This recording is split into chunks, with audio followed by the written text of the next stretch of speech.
नमस्कार हम भाई और बहनों। कानपुर से इस वक्त जो तस्वीरें और आवाज़ें सामने आ रही हैं वो पूरे उत्तर प्रदेश को हिला देने वाली हैं। रात के करीब 9:30 बजे एक ज़ोरदार धमाके ने पूरा इलाका दहला दिया।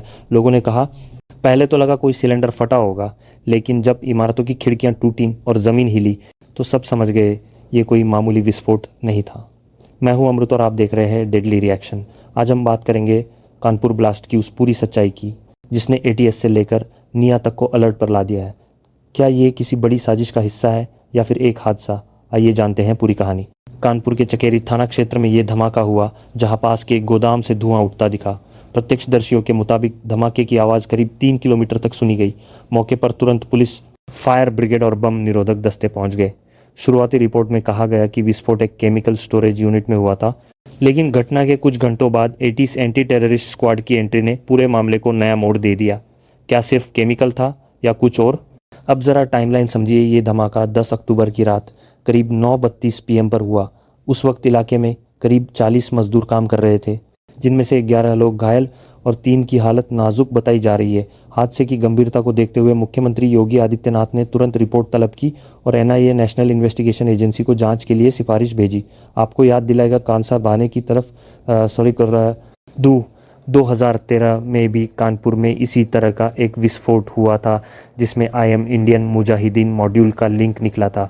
तो क्या इतिहास खुद को दोहरा रहा है? एटीसी की शुरुआती जांच में कुछ संदिग्ध दस्तावेज और मोबाइल कॉल रिकॉर्ड्स मिले हैं जो धमाके के कुछ मिनट पहले सक्रिय थे। एक संदिग्ध नंबर जो कानपुर से पड़ोसी जिले फर्रुखाबाद तक जुड़ा है, अब एटीएस के रडार पर है। सूत्रों के मुताबिक यह नंबर पिछले महीने नेपाल बॉर्डर से आने वाले कॉल से भी जुड़ा था। अब सवाल ये उठता है, क्या ये सिर्फ एक औद्योगिक हादसा है या फिर किसी बड़े नेटवर्क की टेस्ट रन? लेकिन भाई और बहनों, कहानी यहीं खत्म नहीं होती। धमाके के बाद सोशल मीडिया पर कई तरह की अफवाहें उड़ने लगीं। किसी ने इसे आतंकी हमला कहा तो किसी ने गैस लीक हादसा, लेकिन प्रशासन ने साफ कहा है अभी कुछ भी निष्कर्ष निकालना जल्दबाजी होगी। कानपुर डीएम विशाख जी अय्यर ने बताया कि FSL team forensic science lab को साइट से सैंपल मिल चुके हैं और रिपोर्ट 48 घंटे के अंदर आ जाएगी। यानी असली सच अब ज़्यादा दूर नहीं। अब बात करते हैं असर की।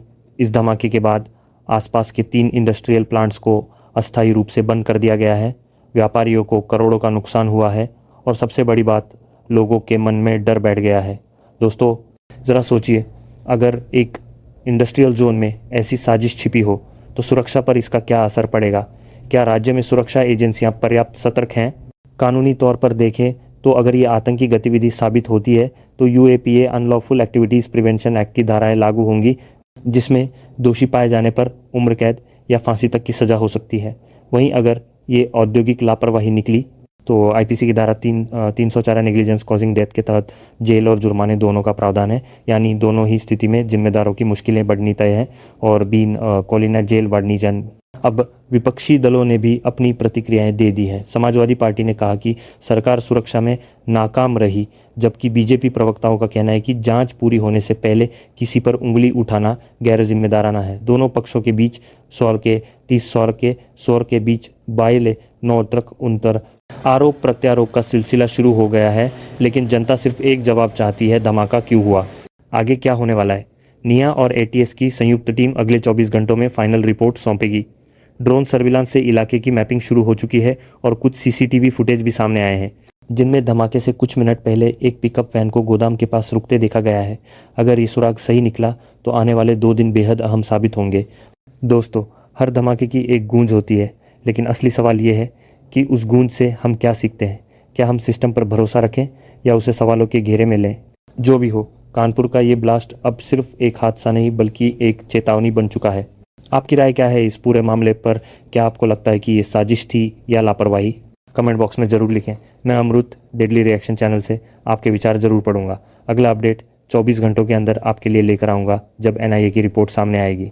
ये जानकारी उपलब्ध स्रोतों और आधिकारिक रिपोर्ट पर आधारित है। GB board